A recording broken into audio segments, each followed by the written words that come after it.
Asap tebal akibat kebakaran hutan membuat langit di sekitar air terjun Niagara berubah menguning dan berkabut. Kondisi ini menurunkan kualitas udara serta membatasi jarak pandang di salah satu destinasi wisata paling terkenal di dunia. Otoritas setempat mengimbau warga dan wisatawan untuk mengurangi aktivitas di luar ruangan hingga kondisi udara kembali membaik. Kita ke informasi konflik Timur Tengah. Pemirsa, militer Iran mengklaim berhasil menembak jatuh pesawat tanpa awak Amerika Serikat di Yordania.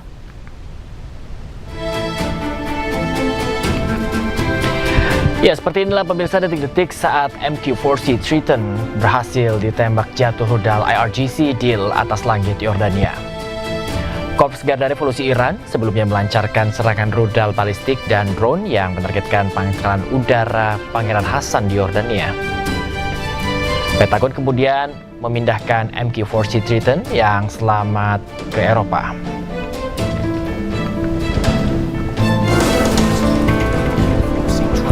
Pesawat intai maritim MQ-4C Triton diketahui diproduksi perusahaan Amerika Serikat Northrop Grumman.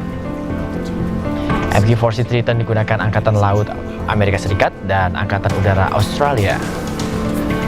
Pesawat nirawak senilai 3,5 triliun rupiah ini mampu mengudara 24 jam dan menjelajah hingga 7.400 mil laut.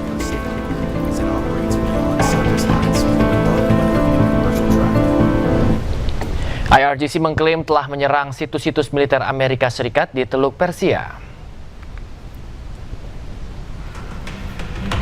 Teheran menyatakan serangan baru terhadap kapal perang Amerika Serikat di Teluk Persia.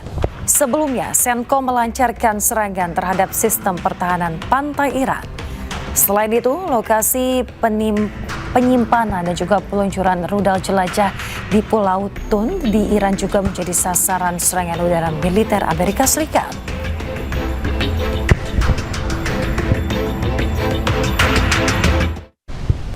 Kejaksaan Agung menerbitkan 3 surat perintah penyidikan baru untuk melanjutkan penanganan 3 perkara yang menyeret mantan Jampitsus Febri Adriansyah. Sprindik baru diterbitkan Kejagung usai Polri menyerahkan sejumlah dokumen dan barang bukti. Saat penerangan hukum, Kejaksaan Agung Anang Supriyatna menyatakan penerbitan 3 sprindik dilakukan setelah penyidik Polri menyerahkan dokumen serta barang bukti kepada penyidik Kejagung. Anang juga menegaskan Kejagung tetap akan bersinergi dengan penyidik Polri dalam proses penyidikan lanjutan. Selain itu, KPK juga akan dilibatkan untuk melakukan supervisi.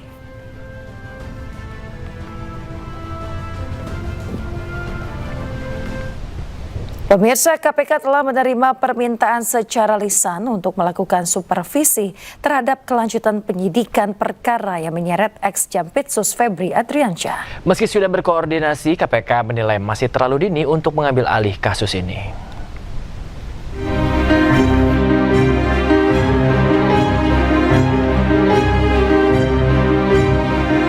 Ketua KPK Setio Budianto menilai masih terlalu dini bagi KPK untuk mengambil alih kasus dugaan korupsi dan TPPU yang menyeret mantan Jampitsus Febri Adriansyah. Kasus yang awalnya ditangani Kortas Tipikor Polri kini sudah dialihkan ke Kejaksaan Agung. Penanganan kasus ini di Kejaksaan Agung pun masih tahap awal lantaran masih perlu pendalaman barang bukti serta dokumen. Namun Kejaksaan Agung juga telah berkoordinasi dengan KPK.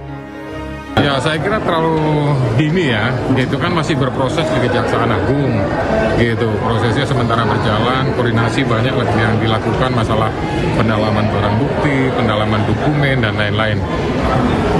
Baru proses awal, jadi menurut saya ya silakan berproses dulu lah. Sedikit banyak sudah adalah pembahasan dari beberapa waktu yang lalu.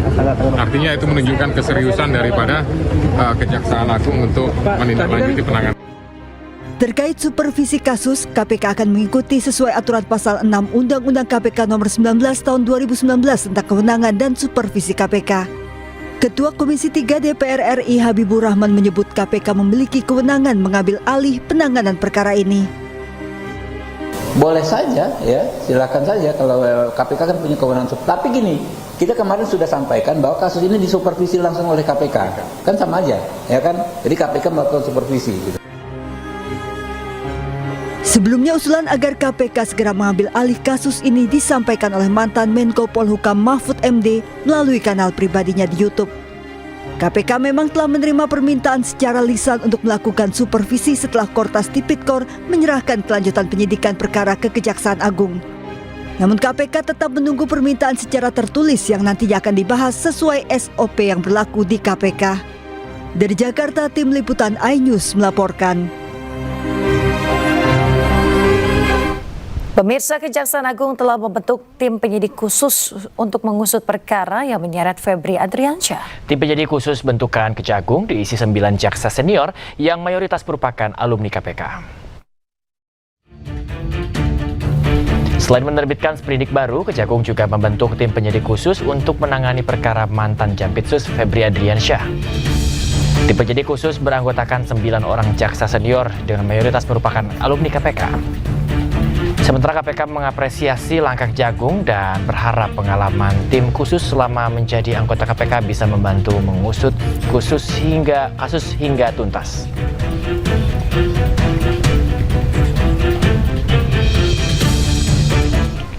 Jaksa Agung telah mengirimkan surat kepada Presiden Prabowo Subianto terkait usulan nama calon Jampitsus menggantikan Febri Adriansyah. Mensesnek mengungkapkan bahwa sosok calon Jampitsus adalah Kuntadi yang kini menjabat sebagai Kepala Badan Pemulihan Aset Kejagung.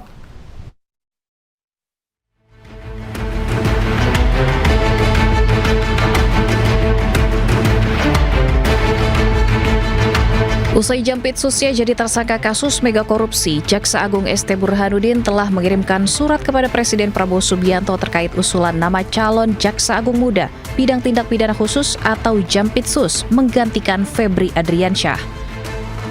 Hal itu dibenarkan oleh Menteri Sekretaris Negara atau Mensesnek Prasetyo Hadi, di mana surat tersebut telah diserahkan Jaksa Agung pada hari Selasa kemarin. Mensesnek juga mengungkapkan bahwa sosok pengganti Febri Adriansyah sebagai Jampitsus adalah Kuntadi. Per kemarin hari Selasa tanggal 14, Jaksa Agung telah secara resmi mengirimkan surat kepada Bapak Presiden untuk mengajukan usulan nama pengganti pejabat Jaksa Agung Muda Tindak Pidana Khusus yang beberapa waktu yang lalu mengajukan pengunduran diri, dan kami mohon waktu untuk memprosesnya karena memang ada mekanisme istilahnya adalah TPA ya. Kuntadi merupakan salah satu jaksa senior di Korps Adiaksa, kelahiran Semarang, Jawa Tengah pada Januari 1970. Sejumlah posisi strategis pernah diemban Kuntadi. Tahun 2018, Kuntadi pernah menjadi Kepala Kejaksaan Negeri Jakarta Pusat. Tahun 2022, ia dipercaya sebagai Direktur Penyidikan Jampitsus Kejagung.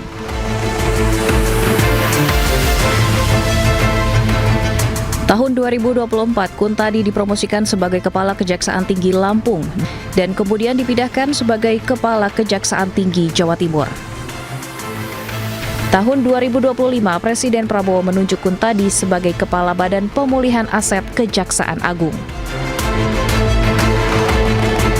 Mensesnek juga menambahkan mekanisme tim penilaian akhir mengenai usulan Jampitsus baru bisa dirampungkan pekan ini. Pemerintah akan memprioritaskan proses penilaian itu sehingga bisa segera diumumkan ke masyarakat melalui keputusan Presiden.